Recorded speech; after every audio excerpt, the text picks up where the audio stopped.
नाज़रीन अस्सलाम वालेकुम। सियासत टीवी के खुसूसी प्रोग्राम ख़ास न्यूज़ में आपका खैर मक़दम है। नाज़रीन, आप अच्छी तरह जानते हैं कि हम अपने इस प्रोग्राम के ज़रिए आपके सामने ख़ास खबरें पेश करते हैं और आपको बताते हैं कि इलाक़ाई सतह पर, मुक़ामी सतह पर और कौमी सतह पर और साथ साथ अगर देखा जाए तो इंटरनेशनल लेवल पर हालात क्या रुख इख्तियार कर रहे हैं, चाहे वो सियासी खबरें हों या फिर तहज़ीबी और सकाफ़ती खबरें हों, या ये तमाम हम आपके सामने पेश करते हैं। जो अहम खबरें हम आज आपके सामने लेकर आए हैं, आप अच्छी तरह जानते हैं कि उन खबरों में बहुत ज़्यादा हम जो मुस्लिम इंटरेस्ट की खबरें होती हैं, यानी मफादात की खबरें होती हैं, उस को बहुत ज़्यादा अहमियत देते हैं। तो बहरहाल आपका मेज़बान मोहम्मद रियाज़ अहमद हाजिर है खबरें लिए, और मेरे साथ हैं मुमताज़ सहाफ़ी इस्माइल ज़बीउल्लाह।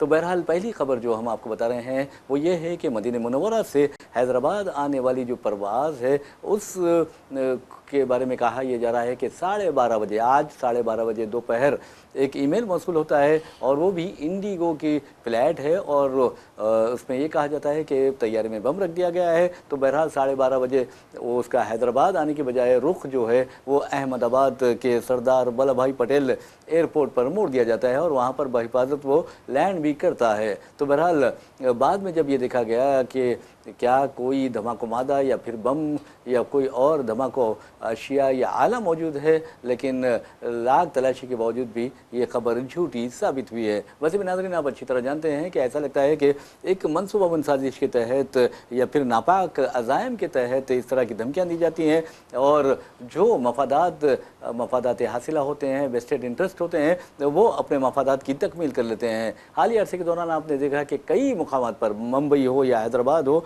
या कोई दूसरे मुकामात हो, कई मुकामात पर डोमेस्टिक एयरलाइंस के बारे में ख़ास तौर पर यह कहा गया कि उसमें बम रख दिया गया है, और बाद में जब तलाशी ली गई तो ये इत्तला झूठी साबित हुई है। तो बहरहाल मदीना मुनव्वरा की जहाँ तक बात है, आपने देखा कि हालिया अरसे के दौरान मदीना मुनव्वरा से तकरीबन 160 किलोमीटर दूर यानी मक्के से आने वाले जो मोतमरीन थे मदीना, वो बस हादसे का शिकार हुई थी, जिसमें 45 अफराद अपनी ज़िंदगियों से महरूम हो गए थे। जाम शहादत उन्होंने नोश किया था। और उसके बाद आप ये भी अच्छी तरह जानते हैं कि एक लड़का जिसका नाम मोहम्मद शोएब बताया जाता है, वो करिश्माती तौर पर महफूज रहा और हैदराबाद भी पहुंच चुका है, और उसके इलाज पर खुसूसी तवज्जो भी दी जा रही है। और जहां तक मुआवज़े का सवाल है, ये कहा जा रहा है कि यानी मुख्तलिफ मराहिल से गुजर कर ये मुआवज़े यानी 5 लाख रुपये भी दे दिए जाएंगे, यानी फ़ीकस यानी महलूकिन के जो वर्सा हैं उन्हें फ़ीकस 5 लाख रुपये मुआवज़ा रियासती हुकूमत की जानिब से दिया जाएगा। लेकिन एक सवाल ये भी किया जा रहा है कि सऊदी अरब में जो ये हादसा पेश आया है, ये बस ठहरी हुई थी और स्टेशनरी बस थी, और उसे आकर एक आयल टैंकर टक्कर दे देता है। तो बहरहाल वहाँ पर जो मुतमरीन का इंश्योरेंस होता है उसकी रकम मिल सकती है। अब देखना यह है कि सऊदी हुकूमत किस तरह के इक़दाम करती है, किस तरह इन गमज़दा ख़ानदानों को राहत पहुँचाती है। तो पहली खबर ये है। लेकिन एक और ख़बर है हमारे इस्माइल ज़बीउल्लाह साहब, वो रूसी सदर व्लादिमीर पुतिन के ताल्लुक़ से है। आज से उनका 2 रोज़ा दौरा भी शुरू होने वाला है। लेकिन जो पहला सवाल ये है कि जिस तरह की धमकियाँ दी जा रही है ईमेल्स के ज़रिए, इंडिगो हो या मुख्तलिफ एयरलाइंस हो, शहरी हवाबाजी की मुख्तलिफ कंपनियाँ हैं, और मैं समझता हूँ कि इससे न सिर्फ वक्त ज़ाय होता है, मुसाफिरीन को परेशानी होती है, बल्कि एयरलाइंस जो हैं उन्हें करोड़ों रुपये का नुकसान भी होता है। तो हुकूमत को कम अज़ कम कुछ ऐसे इक़दाम करना चाहिए जिससे इस तरह की धमकियाँ देने वालों के खिलाफ सख्त से सख्त कार्रवाई हो सके। यकीनन सख्त से सख्त कार्रवाई होनी चाहिए। देखिए, जैसा कि आपने कहा, अपनी अपनी गुफ्तगू के तमहीदी अल्फाज में आपने ये कह दिया, वाज़े कर दिया है कि मफादत हासिला, जी जी यहाँ पर मफादत हासिला यकीनन कार फरमा है, वेस्टेड इंटरेस्ट यहाँ पर कार फरमा है। जहाँ तक पुतिन का हिंदुस्तान दौरा जो है, जी जी उस वक़्त सारी दुनिया की नज़र जो है पुतिन के हिंदुस्तानी दौरे पर पड़ी हुई है। जी उसके कई अहम वजूहात हैं, जो उस तमाम वजूहात से लोग वाकिफ़ भी हैं।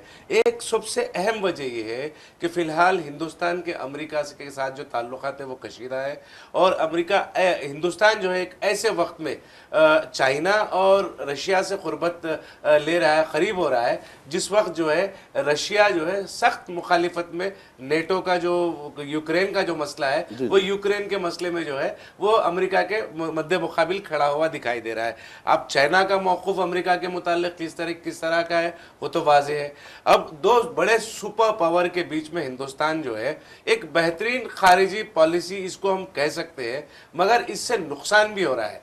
यकीनन एक देखिए, एक नज़र में ये खारिजी पॉलिसी बेहतरीन इस वास्ते मैं कह रहा हूँ कि आपको सस्ते दामों में रशिया से तेल मिल रहा है, मगर उसका फ़ायदा मुल्क की आवाम को नहीं हो रहा है, वो आपके सरमाएदार दोस्तों को, वज़ीर आज़म के सरमाएदार दोस्तों को हो रहा है। एक चीज़ ये हो गई, तो जब जहाँ पे एक तरफ आप अमेरिका से मुकाबले में खड़े हुए हैं और रशिया से कुर्बत हासिल करें, तो दूसरा नुकसान ये हो रहा है कि जितने IT प्रोफेशनल्स हमारे जो है अमेरिका में जो बड़े ओहदों पर थे, वो उन्हें अब बहुत संगीन जो है नतायज का सामना उन्हें करना पड़ा है। जो नए कवानीन, जो इमिग्रेशन कवानीन डोनाल्ड ट्रंप वहाँ पर ला रहे हैं, ये देखिए ये बदला है, ये इसको हम वाज़े तौर पर, क्योंकि हालात हिंदुस्तान के रशिया से करीब होने से कबल कैसे थे और अब किस तरीके के हालात हैं, तो वो हालात से वजाहत हो सकती है।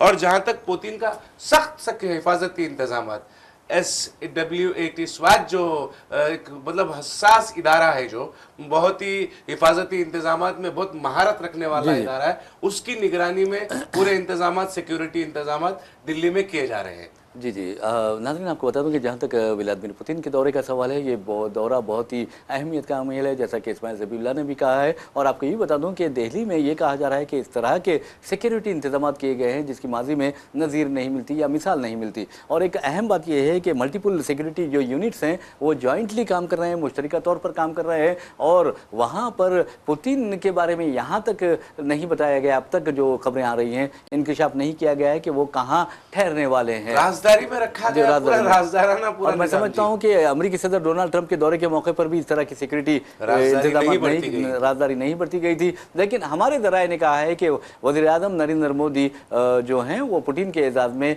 रात आज शाम हो सकता है कि प्राइवेट डिनर का एहतमाम कर रहे हैं, और वो भी हैदराबाद हाउस में ये प्राइवेट डिनर का एहतमाम किया जा रहा है। और एक अहम बात यह है कि जहाँ तक माहिदात का सवाल है, माहिदात के बारे में ये नहीं कहा गया कि ये माहिदा किया जाएगा, इस शोबे में माहिदा किया जाएगा, उस शोबे में माहिदा किया जाएगा। लेकिन एक बात ज़रूर है कि अब जो हमारे पास इत्तलात आ रही हैं, जो हमारे नामानिगार दिल्ली में मौजूद हैं, तो वो उनका ये कहना है खबर ज़राए के ज़रिए और बावसूख ज़राए से ये इत्तलात मिली है कि पुतिन के साथ जो माहिदात होंगे वो डिफेंस के होंगे, एनर्जी सेक्टर के होंगे, इसके अलावा आप देखेंगे एम्प्लॉयमेंट मोबिलिटी के होंगे, और ख़ास तौर पर हथियारों की जो डिफेंस के मामले में हथियारों की जो खरीदी है उस मामले में होंगे। ये कहा जा रहा है कि हिंदुस्तानी हुकूमत जो है वो दिलचस्पी ले रही है SU-57 फाइटर जेट तैयारों की, यानी फाइटर जेट्स की खरीदी की। इसके अलावा SU-400 की भी ख़रीदारी कर सकती है हिंदुस्तानी हुकूमत, क्योंकि ऑपरेशन सिंदूर के दौरान उनका जो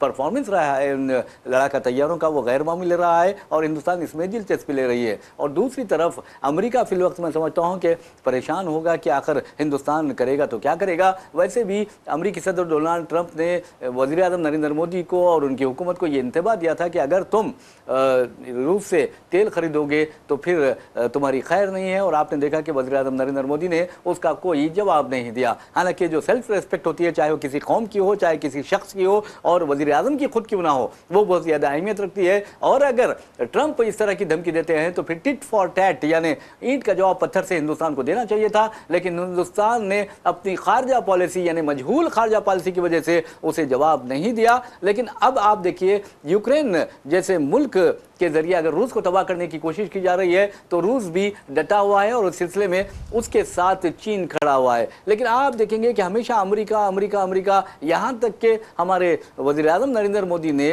ट्रंप की इंतखाबी मुहिम भी चलाई थी और कहा था कि अब की बार ट्रंप सरकार, और इत्तेफाक देखिए ये नारा तो इन्होंने लगा दिया लेकिन ट्रंप हार गए थे। तो ये चीज़ें जो है बहुत अहमियत रखती है। वज़ीर आज़म नरेंद्र मोदी की जो टीम है, मैं समझता हूँ कि ना तजुर्बेकार है, इंटरनेशनल लेवल पर या एक्सटर्नल अफेयर्स की जो पॉलिसीज़ होते हैं, एक्सटर्नल पॉलिसीज़ होते हैं, उसमें ये नाकाम हो गई हैं, पड़ोसियों से भी महरूम हो गए हैं। यानी आप बांग्लादेश देखिए आपसे नाराज़ है, नेपाल आपसे नाराज़ है, श्रीलंका आपसे नाराज़ है, यानी सिवाय एक फिल वक्त वो भी अजीत दोवल की वजह से तालिबान जो हैं वो आपके करीब आए हैं, और तालिबान से आपकी खुरबत मैं समझता हूँ कि जो फ़िरक़ापरस्त ताकतें थी, क्या कम्युनल फोर्सेस थी, या आरएसएस हो या फिर बीजेपी की जैली तंजीमें हो, तमाम की तमाम तालिबान को बहुत ज़्यादा सख्त सुस्त कहा करते थे, उन्हें दहशतगर्द करार देते थे। लेकिन आपने देखा कि किस तरह तालिबान के वज़ीर ख़ारजा का इस्तकबाल किया गया, उन्हें दारुल देवबंद तक रवाना किया गया। तो ये जो पॉलिसी है हो सकता है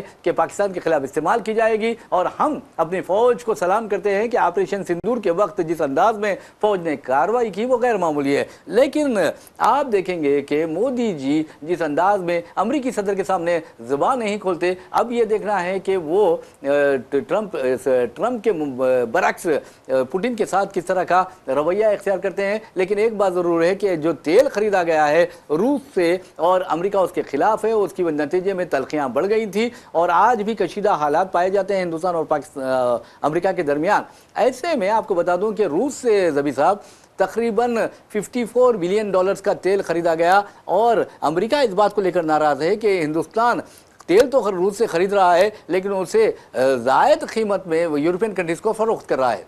यूरोपियन कंट्रीज को फरोख्त कर रहा है। फिर दूसरी सूरत यह है कि हिंदुस्तान में खुद जो पेट्रोल की कीमतें हैं वो आए दिन उसमें इजाफा हो रहा है। जहां तक पेट्रोल की खरीदी पर डोनाल्ड ट्रंप का इंतबा जो था, वो इंतबा के जवाब में जो है जब हिंदुस्तान ने उनके इंतबा को नज़रअंदाज कर दिया डोनाल्ड ट्रंप के, तो फिर टैरिफ लगी। उसके बाद टैरिफ पहले 50% हुई, फिर 100% हुई, फिर 200% टैरिफ तक जो है वो सिलसिला जारी रहा। टैरिफ की जंग जो है, महसूलात की जंग जो है वो चलती रही।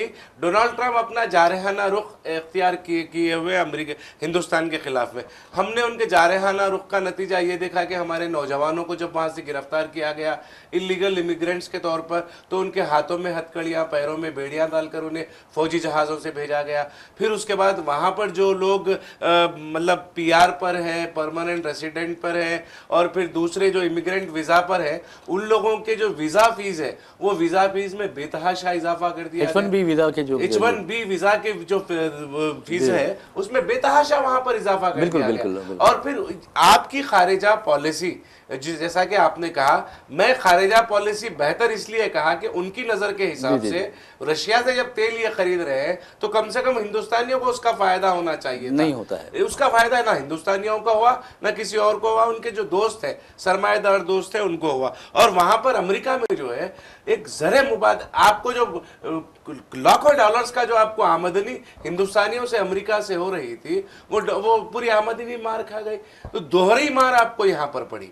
एक तो आपके ताल्लुकात खराब हुए, दूसरा वहां पर रहने वाले जो हिंदुस्तानी है वो अमेरिका में बरसों से रहने के बावजूद भी खुद को हिंदुस्तानी कहने पर फख्र करते हैं, उन्हें परेशानियों का अमेरिका में सामना करना पड़ रहा है। जी जी जी। बहरहाल नाज़रीन, आपको बता दूं कि जहां तक पुतिन के दौरे हिंदुस्तान का सवाल है, 2 रोज़ा दौरा है। आज रात यानी आज शाम में वो हिंदुस्तान में लैंड करेंगे और उसके बाद देखा जाएगा कि हिंदुस्तान और रूस के दरमियान किस तरह के यानी माहदात होते हैं। अमरीकी जो इंतज़ामिया है, ट्रंप इंतज़ामिया, वो पूरी तरह इधर ही नज़र रखे हुए है कि आखिर हिंदुस्तान क्या करता है। और आप देखेंगे कि आने वाले दिनों में अमेरिका हिंदुस्तान के खिलाफ पाकिस्तान को इस्तेमाल कर सकता है और इसीलिए आज वो पाकिस्तान की भरपूर तायद कर रहा है। आसिम मुनीर की और शहबाज शरीफ की तारीफ करते हुए ट्रंप उनके एजाज़ में न सिर्फ लंच का एहतमाम कर चुके हैं बल्कि डिनर का भी एहतमाम कर चुके हैं और उन्हें ग्रेट पर्सनालिटीज़ कह रहे हैं और वो मोदी को कहते हैं कि वो मेरा अच्छा दोस्त है। लेकिन कैसा दोस्त है, आप देखेंगे कि 2 फीट दोनों बैठते हैं, फासला 2 फीट का है। और ट्रंप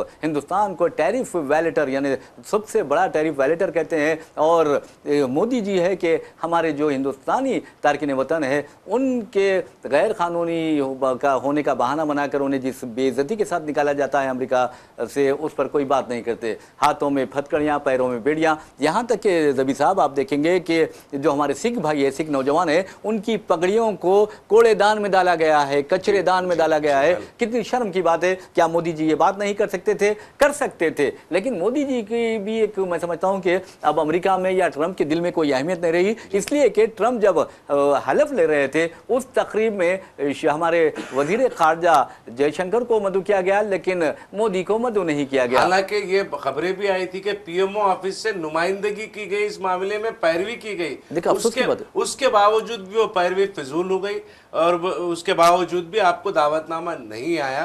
ये जराए से मिलने मिलने वाली इत्तलाएं मुबैना तौर पर हम ये कह सकते जी हाँ, हैं जी हाँ। कि इन्होंने पीएमओ ने कोशिश की थी, पीएमओ के जो लोग वहां पर अमेरिका में हैं, डोनाल्ड ट्रंप की हलफ बर्दारी तकरीब में जो अहम रोल अदा कर रहे थे, उन्होंने बहुत कोशिश की वजीर आजम के दावतनामे के लिए, मगर नहीं मिला। यहाँ पर एक अहम बात एक तरफ आपको इशारा कर दूं सज्जाद साहब, रियाज साहब माजरत खाई के साथ, जी, जी। रियाज साहब के आप देखिए जो अंधभक्त है हिंदुस्तान जी, में, जी। जो ये वावेला मचाए हुए हैं, कभी लव जहाद, कभी गौ रक्षा वगैरह वगैरह के नाम पर, ये लोग एक वक्त ऐसा थे, ये लोग पुतिन को गालियां देते थे, जीचिंग को गालियां देते थे, और फिर डोनाल्ड ट्रंप की ये पूजा करते थे। हमने अपनी आंखों से जी हाँ, देखा जी है, हाँ। डोनाल्ड ट्रंप की आरती उतारते हुए हमने हवन करते हुए जी, देखा जी। है। तो अब ये जो है, इनके मुंह पे एक करारा जवाब डोनाल्ड ट्रंप ने दे दिया, एक तमाचा उनके मुंह पे जिल्लत का डोनाल्ड ट्रंप ने रसीद कर दिया। अब देखिए, अब इनका बदल गया, इनका जो सियासी जो मतलब जिसकी पूजा सियासी पूजा ये लोग करते हैं, वो तब्दील हो गया। अब पुतिन की पूजा कर रहे हैं, जीचिंग की पूजा कर रहे हैं। जीचिंग की जहां तक बात है, हालिया दिनों में एक वाकया पेश आया रिया साहब, आपने भी उस पर तबसरा किया था। अरुणाचल प्रदेश की एक खातून, जी जी, शांघाई एयरपोर्ट पर उसको इसलिए गिरफ्तार कर लिया गया क्योंकि उसके पास अरुणाचल प्रदेश का पासपोर्ट है, और अरुणाचल प्रदेश जबकि हिंदुस्तान का अहम हिस्सा है। जी जी जी। और जो है उसके बावजूद भी ये हम कुछ आवाज नहीं कर सके। गलवान का जो मामला है, ये आपकी जमीन जो है लद्दाख के करीब तक चीन कब्जा कर चुका है, आप खामोश बैठे हुए। तो ये जो है, ये इसको हम सिर्फ और सिर्फ ये आप अपने मफादात के लिए मुल्क को आग में झोंक रहे हैं। बिल्कुल आपने सही कहा। वैसे भी वादी गलवान की जो आपने बात की है, आपने देखा कि किस कदर हमारे जो सिपाही थे शहीद हुए थे, खुद रियासत तेलंगाना के कई सिपाही उसमें मौजूद थे।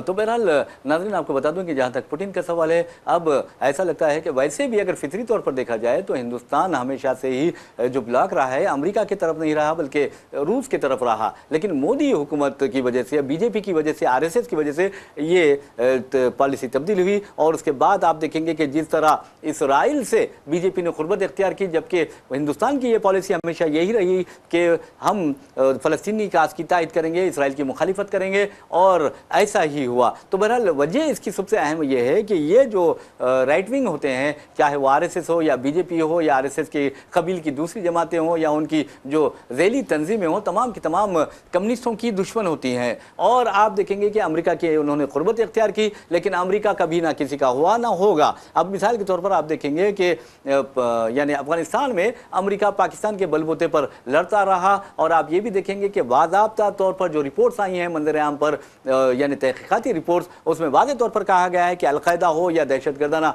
जो तंजीमें अमेरिका ने नाम दिए हैं, उन तमाम की तरबियत अमेरिका ने की, उनको फंड्स फराहम किया। और फंड्स 1-2 अरब डॉलर्स का नहीं बल्कि 100 अरब डॉलर्स का उन्हें फंड्स फराहम किया गया, तरबियत फराहम की गई, हथियार फराहम किया गया।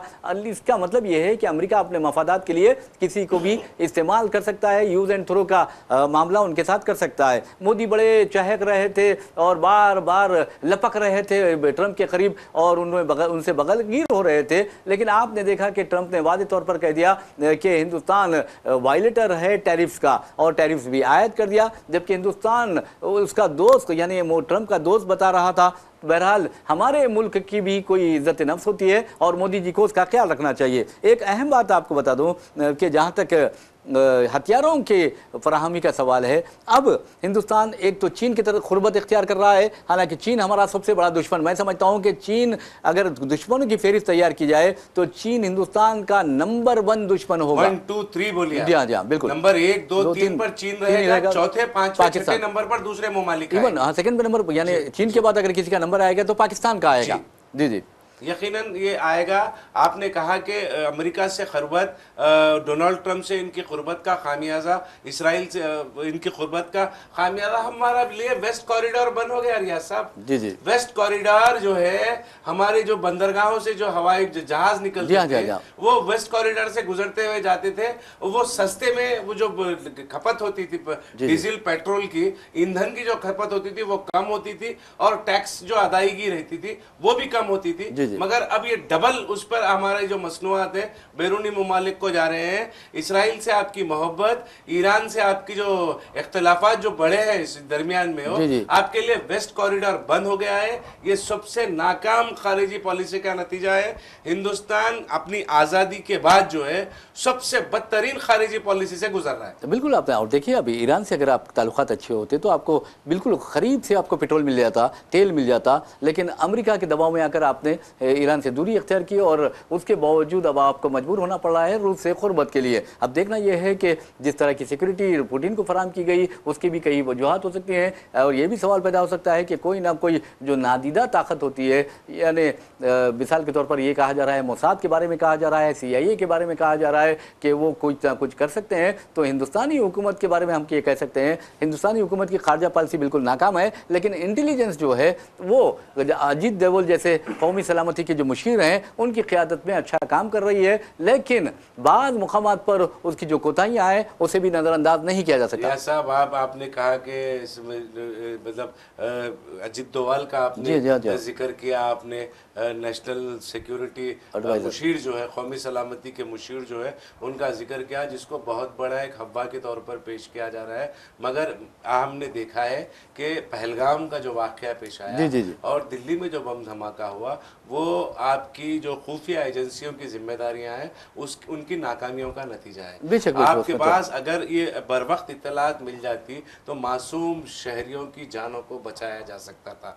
आप जिम्मेदार होते हैं, NSA जो है जिम्मेदार है, मुल्क की हिफाजत, सलामती, कौमी सलामती की जिम्मेदारी अजीत डोवाल पर है। तो अजीत डोवाल का जो जितना भी जिस तरीके से उन्हें पेश किया जा रहा है, मुझे ऐसा लगता है कि जैसा कि आपने कहा अफगानिस्तान से कुर्बत पैदा करने में वो जो अहम रोल अदा कर सकते हैं, क्योंकि जहनियत जो है, जो जहनियत यहाँ के शिद्दत पसंदों की है, वो शिद्दत पसंदों को लाकर ही मिलाने का काम वो कर सकते हैं। बिल्कुल आपने सही कहा। वैसे भी नाज़रीन आपको बता दूं कि जहाँ तक अजीत डोवल का सवाल है, अब यही कहा जा रहा है कि हिंदुस्तान में 3 बाअसर शख्सियतें हैं। एक तो वज़ीर आज़म नरेंद्र मोदी, दूसरे हैं वज़ीर दाखिला अमित शाह और तीसरे अजीत डोवल। और इनके बातों को कोई भी यानी इनकार नहीं करता, इनके हुक्म को यानी मानने से कोई भी इनकार नहीं कर सकता। लेकिन एक बात ज़रूर है कि जहाँ तक हिंदुस्तान का सवाल है, अगर आप देखेंगे कि जैसा कि इस्माइल ज़बीउल्लाह ने पहलगाम की बात की, इस्माइल ज़बीउल्लाह ने दिल्ली बम धमाके यानी लाल किला बम धमाके की बात की और उससे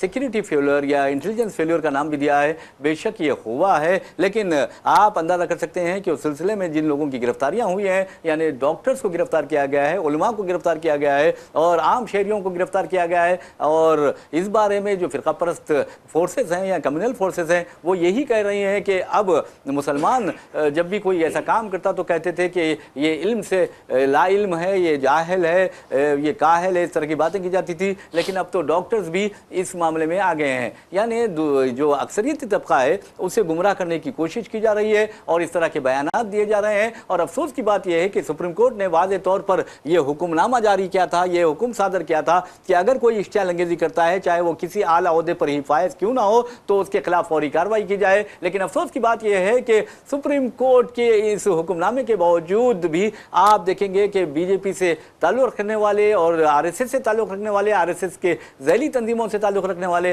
वो तमाम की तमाम इश्तियाल अंगेज़ी करते जा रहे हैं, लेकिन उनके खिलाफ कोई कार्रवाई नहीं होती। और अगर मुसलमान कोई, मिसाल के तौर पर अगर मौलाना अरशद बंदी हो या मौलाना महमूद मदनी हो, अगर वो ये कहते हैं कि जुल्म के खिलाफ आवाज़ उठाना चाहिए और आवाज़ उठा, जुल्म के खिलाफ आवाज़ उठाने का नाम ही जिहाद है, तो ये चीखने लगते हैं, चिल्लाने लगते हैं। यहाँ तक कि गोदी मीडिया के पास ऐसा लगता है कि मौलाना महमूद बंदी और अरशद बंदी का बयान ही सबसे बड़ा मसला बन गया है। ना इन्हें बेरोजगारी दिखाई देती है और ना इन्हें खवातीन की जो इस्मतों को खतरा लाक है हिंदुस्तान में वो दिखाई देता है। तो बहरहाल हम बात कर रहे थे रूसी सदर व्लादिमीर पुतिन के दौरे की। अब देखना है कि वज़ीर आज़म नरेंद्र मोदी किस तरह इस दौरे का क्रेडिट लेते हैं, लेकिन अमेरिका क्या करता है ये भी सोचने वाली बात है, क्योंकि ट्रंप एक आम इंसान नहीं है और उनकी जो बॉडी लैंग्वेज है, उनके इशारे किनाये है, उनकी जो बातें हैं, एक फैसला दिन में एक करते हैं, दोपहर में एक करते हैं और रात में उनका फैसला बदल जाता है। तो बहरहाल ये सिलसिला उस वक्त तक जारी रहेगा जब तक वो नहीं बदल जाते। तो कहने का मतलब ये है कि अब ट्रंप क्या करेंगे, ये बहुत अहम सवाल है। देखिए हकीकत में बहुत अहम सवाल है। दुनिया की 2 बड़ी जमहूरियतें जो है दो जुनूनियों के हाथ में आ गई। बिल्कुल बिल्कुल समझ रहे हैं आप? समझ गया जी। ये दो बड़ी जमहूरियतें जो है दो जुनूनियों के हाथ में आ गए हैं। यहाँ पर सियासी फैसले, समाजी फैसले, मजहबी फैसले या मुल्क की सलामती के फैसले, मुल्क की इक्तिसादियात के फैसले जो है वो जुनूनियत की बुनियाद पर नहीं किए जाते, मुल्क की आवाम के मफादात को पेश नज़र रखकर किए जाते हैं। और जिस तरीके से आपने कहा कि ट्रंप कुछ भी कर सकते हैं, ट्रंप कुछ भी ऐलान कर सकते हैं, पुतिन के आने से लेकर पुतिन के वापस जाने तक ये दोनों सूरतों में कुछ भी ऐलान वो कर सकते हैं। और हिंदुस्तान को बहुत ही, जैसा कि आपने कहा कि चौकसी इख्तियार किए हुए, बहुत सिक्योरिटी के हिफाजती इंतजाम सख्त तरीन है। ऐसा ये परिंदा भी जो है पर जो है सिक्योरिटी एहलकारों की इजाज़त के बगैर पर नहीं मार सकता। इस तरीके के इंतजाम किए जा रहे हैं क्योंकि पुतिन का हिंदुस्तान आना जो है वो अमेरिका और दूसरे ममालिक के लिए एक मैसेज भी है हिंदुस्तान की तरफ से। और एक देखेंगे आप, आने वाले दिनों में ये भी हो सकता है, अगर दिफाई माहदे होते हैं रूस के साथ या फिर तिजारती माहदे होते हैं, तेल के बारे में बातचीत होती है, तो आप देखेंगे कि ट्रंप इंतजामिया जो है वो पाकिस्तान की हौसला अफजाई करेगा हिंदुस्तान के खिलाफ। और हो सकता है कि ऑपरेशन सिंदूर का जो मसला है उस बारे में ट्रंप का फिर बयान आएगा। मैं माजरत आपको रोक रहा हूँ, दो आप यहाँ पे गौर करिए। आप हिंदुस्तान से अब जो ताल्लुकात है रशिया के अब अच्छे हो रहे हैं, क्योंकि पहले अच्छे थे, फिर पिछले 2014 के बाद से रशिया से ताल्लुकात आपके खराब हो गए। लेकिन रशिया हमेशा से पाकिस्तान और अफगानिस्तान का हिमायती रहा है, इससे आप इनकार नहीं कर सकते। रशिया की खारिजी पॉलिसी की तारीख उठा के आप देख लें, हमेशा जो है वो पाकिस्तान और अफगानिस्तान का हिमायती रहा है। चाइना जो है पाकिस्तान और अफगानिस्तान का हिमायती रहा है। आप इस वक्त वो एक मिसाल है सांप के मुंह में छछूंदर। इस तरीके से हम वजीर आजम नरेंद्र मोदी हो गए, अगर छछूंदर बाहर निकालते हैं तो अंधे हो जाते हैं, उगलते हैं तो मर जाते हैं। लेकिन एक मिसाल मैं भी देना चाहूँगा, क्योंकि आप देखेंगे अब वजीर आजम नरेंद्र मोदी की मिसाल ऐसी हो गई है कि वो दरख्त पर चढ़े हुए हैं, ऊपर सांप है और नीचे शेर है। तो बहरहाल ये भी बहुत ही मैं समझता हूँ कि इनका टेस्ट है, ये लिटमस टेस्ट है ये, और इनका जो टेस्ट है इसमें ये कामयाब होते हैं या नहीं ये तो आने वाला वक्त ही बताएगा। लेकिन अब वज़ीर आज़म नरेंद्र मोदी को ये हिकमत अमली तय करनी चाहिए कि हम किस तरह से अमेरिका का मुकाबला करेंगे, अमेरिका का जो इंतकामी रवैया होगा वो किस तरह उसे रोकने का। और दूसरी चीज, मुल्क को नुकसान ना हो। मुल्क को इख्तिसादी सतह पर जो है वो मुल्क को किसी किस्म का नुकसान ना हो, मुल्क की मईशत जो है वो मुतासिर ना हो, इस तरीके के फैसले मुल्क की अवाम वज़ीर आज़म नरेंद्र मोदी से मुस्तकबिल में तवक्को रखती है। लेकिन आप देखेंगे बिहार के असम्बली इंतखाबात से पहले जो वाक़यात पेश आए हैं, जैसे ऑपरेशन सिंदूर वगैरह, उसका फ़ायदा भी इनको पहुँचा है। लेकिन अब मगरबी बंगाल है, उत्तर प्रदेश है, उससे पहले हो सकता है कि अमेरिका इंतकामी कार्रवाई करेगा, पाकिस्तान को बरगलाएगा और उसके बाद एक नया फितना भी पैदा हो सकता है, नई जंग भी शुरू हो सकती है, क्योंकि आसिम मुनीर फील्ड मार्शल बन गए हैं और उनके जो तौसी है खिदमत में वो भी की जाने वाली है। आसिम मुनीर के हौसले उस वक्त से बुलंद है। रियाज साहब, आपने अपने तमीदी अल्फाज में भी ये कहा था कि डिनर और लंच और डिनर व्हाइट हाउस में जब हुआ आसिम मुनीर का, और दुनिया का सबसे बहादुर और अमन पसंद मेजर के तौर पर, कर्नल के तौर पर जब डोनाल्ड ट्रंप ने तारुफ करवाया आसिम मुनीर का, तब से आसिम मुनीर के हौसले बहुत बुलंद है। और हमें पाकिस्तान के जो जराये से जो इत्तलात मिलती है, इमरान खान की हुकूमत का तख्ता पलटने में भी जो है आसिम मुनीर का अहम रोल रहा। और एक बात आपको अहम बताता हूँ कि यहाँ पर जो वाक़यात होंगे ये इस तरह के तो जंगी के खदशात पैदा हो सकते हैं अमेरिका की ईमा पर, क्योंकि पाकिस्तान को हमेशा अमेरिका ने इस्तेमाल किया है और पाकिस्तानियों को इस बात का एहसास नहीं है कि दहशतगर्दी के खिलाफ जो जंग का ऐलान किया गया था और पाकिस्तान उसमें शामिल हुआ था, और वहाँ 80,000 लोग जो है उस जंग में यानी बम धमाकों में, दहशतगर्दी के वाक़यात में मारे गए थे, जिसमें बच्चे भी थे और जिसमें जवान भी थे, जिसमें ख़वातीन भी थे, यहाँ तक कि जो पोलियो ड्रॉप्स डालने वाली वर्कर्स होती हैं वो भी मौजूद थी। तो आप अंदाज़ा कर सकते हैं कि पाकिस्तान में जो सियासी समझबूझ पाकिस्तानी फ़ौज में होनी चाहिए वो नहीं थी, और हिंदुस्तानी फ़ौज को हम सलाम करते हैं कि कभी उसने सियासत में या पॉलिटिक्स में मुदाखलत नहीं की। और एक अहम बात यह है कि इस तरह के जो वाक़यात पेश आएंगे तो ये हिंदुस्तान को पूरी तरह नुकसान पहुंचाने के लिए पेश की जाएंगे। अहम वजह यह है हमारे ज़बीउल्लाह साहब कि हिंदुस्तान ने ऑपरेशन सिंदूर के बाद पाकिस्तान के साथ वो जो सिंधु ताश माहिदा था, सिंध ताश माहिदा, उसे मुअत्तल कर दिया है। उसको बहाना बनाकर कुछ ना कुछ इख्तिलाफात पैदा कर सकता है अमेरिका हिंदुस्तान और पाकिस्तान के दरमियान। सिंध ताश माहदे को मनसूखी के बाद जो है उसमें और मजबूती के लिए अफगानिस्तान से कुर्बत भी जो है वो उसी का हिस्सा है। तो जिसका क्रेडिट जो हम एनएसए को दे सकते हैं, जितना हम दे सकते हैं। मगर यहाँ पर देखिए रियाज साहब, आप जैसा कि आपने कहा कि मगरबी बंगाल के इंतखाबात हैं, फिर गुजरात, फिर उत्तर प्रदेश, सिलसिलेवार असेंबली इंतखाबात उन रियासतों में है जो सरहदी रियासतें जिसको हम कह सकते हैं। तो उन रियासतों में इंतखाबात के पेश नज़र कुछ भी हो सकता है। हम पठानकोट, उरी, उसके बाद फिर पुलवामा, उसके बाद फिर हम लाइन से हम देखेंगे तो कहीं ना कहीं अमित शाह की इस्तेलाह में जो है क्रोनोलॉजी अगर हम देखेंगे तो कहीं ना कहीं जो है इंतखाबात से कबल वाक़यात ये कहीं ना कहीं लगे हुए हैं, इंतखाबात और इस किस्म के वाक़यात। पुलवामा का आपने जिक्र किया है, उस बारे में आप देखेंगे कि साबिक जो गवर्नर थे यानी जम्मू कश्मीर के, उन्होंने वाज़ेह तौर पर कहा था अब तो वो अनजान ही हो चुके हैं, और उन्होंने वज़ीर-ए-आज़म नरेंद्र मोदी को शदीद तनक़ीद का निशाना भी बनाया था। तो उन्होंने वाज़ेह तौर पर कहा था कि जब ये पुलवामा दहशतगर्दाना वाक़या हुआ था उस वक्त वज़ीर-ए-आज़म एक फ़िल्म की शूटिंग में मसरूफ़ थे। जी, तो अब सकाफ़ती फ़िल्म बन रही थी, तो वो, और मैं समझता हूँ कि जोग्राफ़ी जो चैनल होता है उसके लिए एक फिल्म बनाई जा रही थी, उसमें मसरूफ थे, और उन्होंने फ़ोन पिक करना तक गवारा नहीं किया, फ़ोन उठाना तक गवारा नहीं किया, जबकि जो हमारे हिंदुस्तानी सिपाही होते हैं उनके बारे में उस गवर्नर का कहना था कि उन्हें सड़क की बजाय तैयारों के ज़रिए, हेलीकॉप्टर्स के ज़रिए रवाना किया जाता तो ये दहशतगर्दाना वाक़यात में वो शहीद नहीं होते। तो बहरहाल यहाँ पर आप देखेंगे कि हुकूमत क्या कर रही है, ये सोचने वाली बात है, क्योंकि अगर आप आम हिंदुस्तानी शहरियों की ज़िंदगियों को ख़तरे में डालते हैं, या फिर आम जो हमारे सिपाही होते हैं, बहादुर सिपाही, उनको की ज़िंदगियों को खतरे में डालते हैं, तो ये मुल्क के लिए नुकसान की बात है। यकीनन नुकसान की बात है। जैसा कि आपने जम्मू कश्मीर के साबिका गवर्नर सत्यपाल मलिक का आपने जिसका तस्करा किया, वो आप देखिए उनकी मौत भी जो है एकदम पुरस्कार अंदाज में उनकी सस्पेंस जो रहा, पुरस्कार अंदाज में उनकी मौत हो गई। और जब तक वो जिंदा थे उन्होंने मुखालिफत की। राहुल गांधी के साथ उनका इंटरव्यू आखिरी था।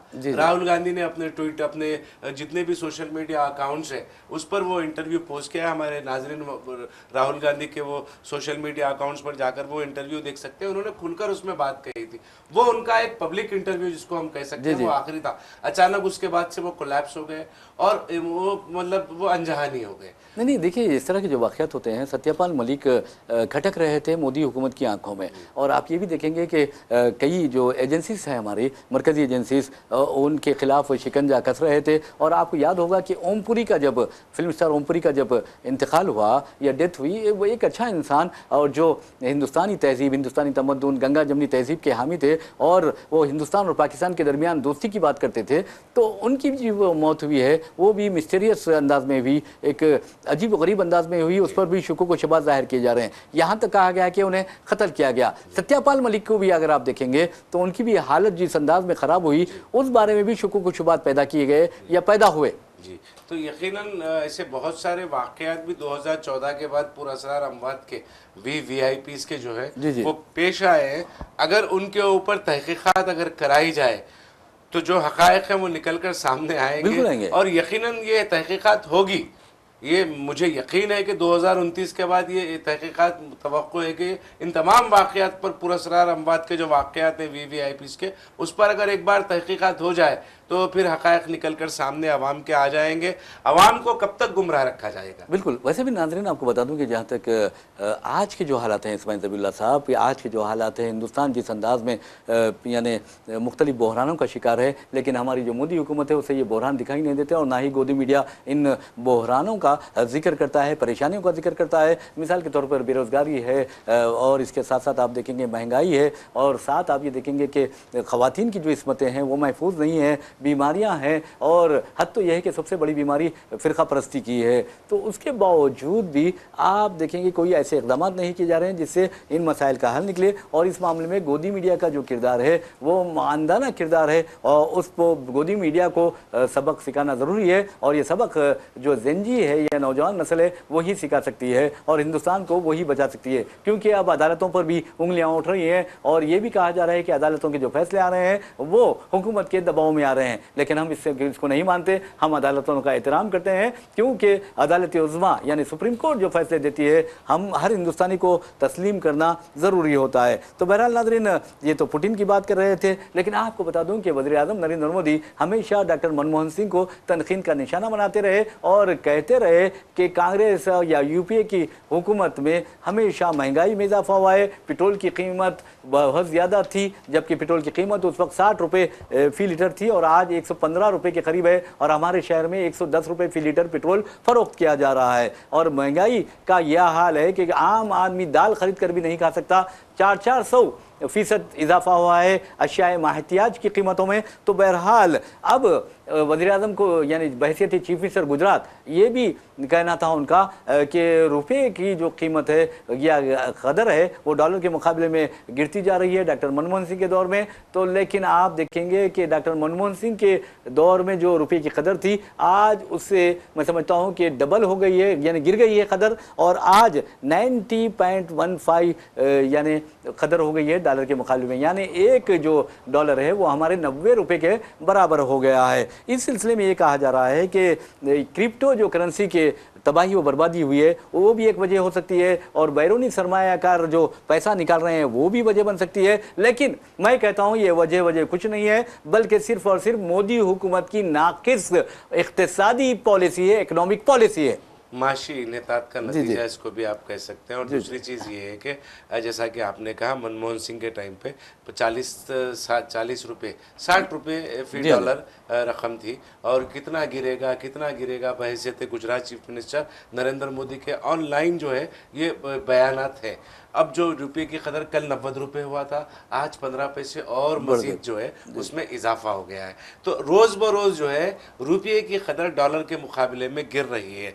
ये हिंदुस्तान की कमज़ोर और नाकाम खारिजी और इक़्तिसादी पॉलिसी का नतीजा है। देखिए रियाज साहब, हमने मुसलसिल हम इस पर बात कर रहे हैं कि आपको अगर मुल्क की मईशत को मुस्तहकम करना है तो सबसे पहले आप मुतवासित तबके की जो वो हालात है उसको बरकरार रखना है या उसको डेवलप किए अगर नहीं भी कर सकते हैं तो वो जो मुतवासित तबका है, मिडिल क्लास जो लोग हैं उनको सतह गुर्बत पर जाने नहीं देना आपकी जिम्मेदारी है। अगर वो नहीं देना जाना चाह रहे हैं तो आप छोटी सनत को फ़रोग़ दें, घरेलू सनत को फ़रोग़ दें, मगर घरेलू सनत छोटी सनत को जीएसटी ने मुकम्मल तौर पर हिंदुस्तान से ख़त्म कर दिया है। नहीं, एक बात मैं आपको बताता हूँ कि मोदी हुकूमत ने, आपने जो कहा है कि घरेलू सनत की बात की है, मोदी हुकूमत ने एक नई सनत को फ़रोग़ दिया है और वो सनत है फ़िरका परस्ती की सनत है, हिंदू मुस्लिम की सनत है, मजहबी खतूत पर लोगों को तकसीम करने की सनत है और आप देखेंगे कि मसाजिद के नीचे मंदिर तलाश करने की सनत है। ये यकीनन आप मुल्क को कहाँ ले जा रहे हैं? ये मुसलसिल रियाज साहब भी ये कह रहे हैं,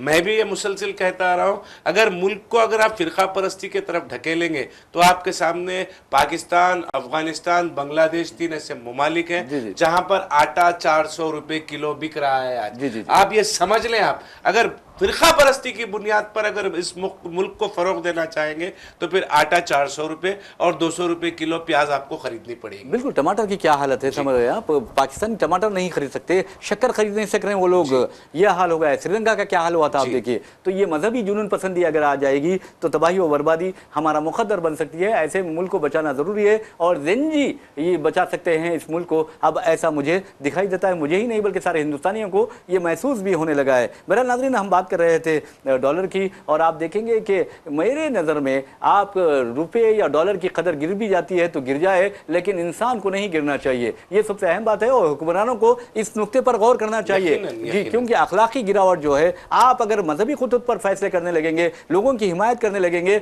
तो फिर मुल्क तरक्की कैसे करेगा, ये सोचने वाली बात है। तो हम बात कर रहे थे डॉलर की और रुपए की, तो यकीन मानिए कि वज़ीर आज़म नरेंद्र मोदी की जैसा खारजा पॉलिसी हमने बताई है कि नाकिस है, और उसकी वजह भी ये आपको बताता हूँ कि ब्रिक्स कंट्रीज ने ये फैसला कर लिया था कि अपनी अलहदा करेंसी मुतारिफ करवाएंगे। जैसे ही ट्रंप ने मोदी से ये कहा कि आप बहुत अच्छे दोस्त हैं मेरे, वो इस कदर उतावले हो गए कि उन्होंने कहा कि हम तो इस मामले में शामिल नहीं होंगे। आज मजबूरन आपको चीन की तरफ जाना पड़ा है, आपको मजबूरन आपको रूस की तरफ जाना पड़ा है। जी यकीनन देखिए आप, मेक इन इंडिया, जी हाँ जी, मेक इन इंडिया का एक नारा वजीर आजम नरेंद्र मोदी ने 2015 में दिया था। मेक इन इंडिया के नारे के बाद यूनिटी ऑफ क्या वो एक नेशनल इंटीग्रिटी एक बनाई है आपने, यूनिटी स्टैच्यू आपने बनाया, सरदार वल्लभ भाई पटेल का मुजस्सिमा बनाया जो मुकम्मल चाइना से इंपोर्ट किए हुए। कितनी अफसोस की बात, कितने बड़ी अफसोस की बात है। मेक इन इंडिया कहीं पर नजर नहीं आया। तेलंगाना में हमने कुछ स्टार्टअप के मामले में हमने देखा एक बेहतरीन इकदाम साबिका हुकूमत ने किया था स्टार्टअप का, वो स्टार्टअप बहुत अच्छा चल रहा था तेलंगाना में, उससे बहुत सारे लोगों को फायदा हुआ। इस तरीके की अगर स्कीम जो है मुल्क भर में अगर वजीर आजम नरेंद्र मोदी लाते, मरकजी हुकूमत के तहत आती, तो यकीन मानिए कि इस तरीके की जो माशी सूरत हाल फिलहाल मुल्क जिससे दो चार है, रियाज साहब आप यकीन जाने कि जो ग्रॉसरी जिसको हम किराने का सौदा कहते हैं, जो कभी 2014 से पहले 3-3.5 हजार में मुकम्मल हो जाता था, आज 7,000 रुपए ले जाने के बावजूद भी वो आप मुकम्मल सौदा लाने से खासिर है। ये मैं जाती तजुर्बे की बुनियाद पे बोल रहा हूँ आपको। इसीलिए मैं समझता हूँ कि हुक्मरानों का शादीशुदा होना भी बहुत जरूरी है। मैं ये गलत नहीं बोल रहा हूँ, ये बहुत हकीकत है, क्योंकि अगर आप शादीशुदा रहेंगे तो आप तमाम तफक्कुरात से आज़ाद रहेंगे। जब बच्चों की मुस्कुराहट देखेंगे, बच्चों की खुशियाँ देखेंगे और अपनी बीवी के चेहरे पर, अपने माँ बाप के चेहरे पर मुस्कुराहटें खिलते हुए देखेंगे, तो समझिए कि आपके तमाम दुख दूर हो जाएंगे और आपको एहसास भी नहीं होगा। लेकिन महंगाई का एहसास जरूर होगा, मुल्क और मिल्लत के लिए फैसले अच्छे कर सकेंगे। ये सबसे अहम बात है। हम किसी को तनकीद का निशाना नहीं बना रहे हैं, अपनी अपनी मर्जी होती है, किसी की मजबूरी होती है, कोई बीमार होता है, कोई हालात का शिकार होता है। तो बहरहाल नाज़रीन ये बात तो हो गई है, लेकिन आपको बता दें कि एक स्कीम है अक़लियती बहबूद की, मरकज़ी हुकूमत की तरफ से चलाई जाती है और मरकज़ी वज़ारत अक़लियती बहबूद के तहत ये स्कीम चलाई जाती है जिसका नाम है प्रधानमंत्री जन विकास प्रोग्राम। और प्रधानमंत्री जन विकास प्रोग्राम के तहत अक़लियती बहबूद के लिए ख़ास तौर पर जो अक़लियती तलबा होते हैं उनके लिए पोस्ट और प्री मैट्रिक स्कॉलरशिप के लिए फ़ंड जारी किया जाता है। और आपको अफसोस से कहना पड़ता है कि रियासत तेलंगाना को ये फ़ंड पिछले 3 वर्षों से जारी नहीं किया गया। ये मैं नहीं कह रहा हूँ, बल्कि मरकज़ी वज़ीर अक़लियती बहबूद किरण रिजिजू ने खुद लोकसभा में इस बात का एतराफ़ किया है, और वो भी नलगुंडा से ताल्लुक़ रखने वाले रुकन पार्लियामेंट रघुवीर रेड्डी जो जाना रेड्डी के बेटे हैं, उनके एक तहरीरी सवाल पर उन्होंने ये बात कही है। और उनका ये भी कहना था कि 2019 और 22 के दरमियान जो है वो 178 करोड़ रुपए इस मद में जारी किए गए, लेकिन उसके बाद ये 3 साल से ये फंड जारी नहीं किया गया। तो इसका मतलब ये है कि आप तासुब से काम ले रहे हैं, आप जानिबदारी से काम ले रहे हैं और आप अक़लियतों के साथ इम्तियाजी रवैया इख्तियार कर रहे हैं। यकीनन आप मुसलसिल ये कहा जा रहा है और बबांगे दहल उन्होंने कहा है मजहब की बुनियाद पर मराहत तहफ़्फ़ुज़ात जो है वो किसी भी शोबे में फराहम नहीं किए जाएंगे। जी जी। ये बाज़ाब्ता वज़ीर आज़म नरेंद्र मोदी का भी बयान है और बीजेपी के बहुत अहम कायदीन मरकज़ी वज़रा ने भी ये बारहा ये दोहराया है। जैसा कि आपने कहा स्कॉलरशिप को बंद कर दिया गया, रियासत हम मुसलसिल देख रहे हैं क्योंकि हमारे पास एक हेल्पलाइन है सियासत का, सियासत के हेल्पलाइन से लोग रुजू होते हैं, वो परेशान है, मरकज़ से पैसे नहीं आए, रियासत भी पैसे देने से खासिर है, इंजीनियरिंग कॉलेजेस सड़कों पर उतर गए, हड़ताल करने के वास्ते वो चले गए, फिर बातचीत हुई हुकूमत और कॉलेज इंतजामिया के दरमियान में, तब जाके मामला हल हुआ। लेकिन जो है वालिदैन है अपने जेबों से उन्होंने पैसे अदा किए हैं।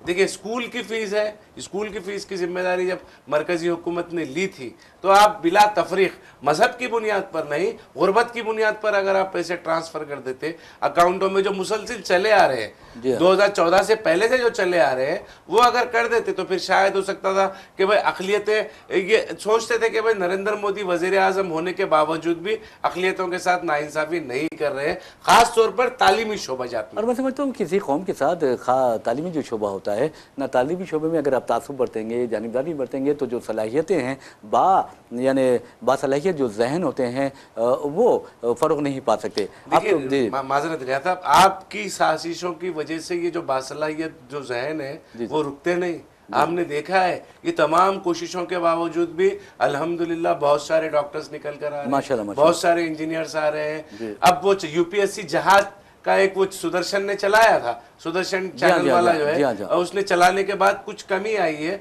मगर हम 2014 के बाद से हमने देखा है मुसलसल। नहीं, मैं समझता हूँ कि जो कमी आई है वो भी कुछ, उसके पीछे भी कई वजूहत हैं, उसके पीछे भी बहुत चीज़ें हैं, हम आपको बाद में बताएंगे। लेकिन आपको बता दूं कि मगरबी बंगाल की हम अगर बात करते हैं, लेकिन जहाँ तक जहानत की पहले बात करेंगे, अमरीकी जो साबिक सदर थे, सदर हैं और हैं, वो हैं बारक हुसैन ओबामा। बारक हुसैन ओबामा ने वाज़ेह तौर पर अमरीकी बच्चों से खिताब में कहा था कि आज अमरीकी जो बच्चे हैं, अमरीकी जो टैलेंट है, उसको अगर किसी से मुकाबला दरपेश है, किसी से मुसाबिकत दरपेश है, तो वो हिंदुस्तानी बच्चे हैं और चीनी बच्चे हैं। तो आप अंदाज़ा कीजिए कि जो जहन होते हैं हिंदुस्तानी, वो बासलाहियत होते हैं। तो बहरहाल ये खबर एक और है कि खबर की तरफ हम चलते हैं। उस खबर का ताल्लुक मगरबी बंगाल से है। मगरबी बंगाल में इंतखाबात होने वाले हैं और बीजेपी क्या कर रही है, इलेक्शन कमीशन क्या कर रहा है, और हमारे वज़ीर आज़म और अमित शाह किस तरह के बयानात मगरबी बंगाल के ताल्लुक से दे रहे हैं, ये एक अहम सवाल भी है और लोगों के जहन में कई सवालात पैदा भी कर सकता है। लेकिन आपको बता दें कि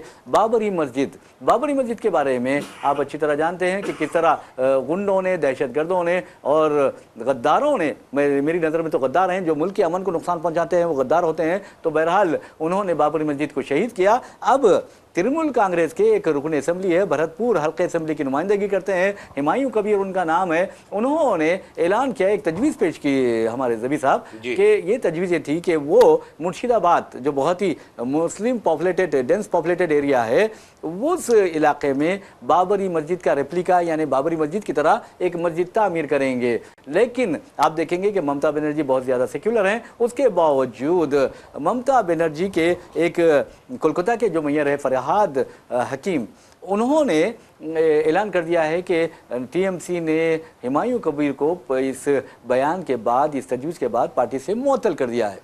देखिए, सियासी आप उसको हिकमत अमली भी कह सकते हैं, लेकिन सियासी हिकमत अमली ममता बनर्जी को इस तरीके के फैसले से नहीं करना चाहिए था। जहां पर ममता बनर्जी को रियासत मगरबी बंगाल के गैर मुस्लिम और राय दहिंदों की फ़िक्र है, उतनी ही मुसलमान राय दहिंदों की फ़िक्र होनी चाहिए।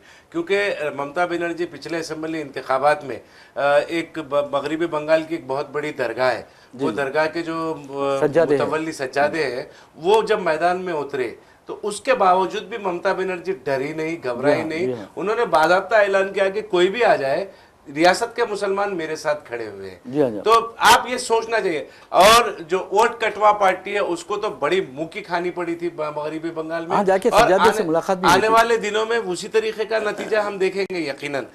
मगर मैं यहाँ पर ये कह रहा हूँ कि इस तरीके का हिमायूं कबीर को मुअत्तल करने का फैसला जो है, करने से पहले कुछ मशवरा अगर कर लेते, या फिर हिमायूं कबीर से ये कहते कि वो अपना बयान वापस ले ले, या फिर हिमायूं कबीर को अपने बयान पे माजरत चाह ले। क्यों माजरत चाहेंगे? ठीक है, आपकी सियासी हिकमत अमली के तहत अगर आप ये कह लेते तो बेहतर होता मुअत्तल करने के बजाय। और जहां तक बात है हिमायूं कबीर की, उन्होंने कुछ गलत नहीं कहा।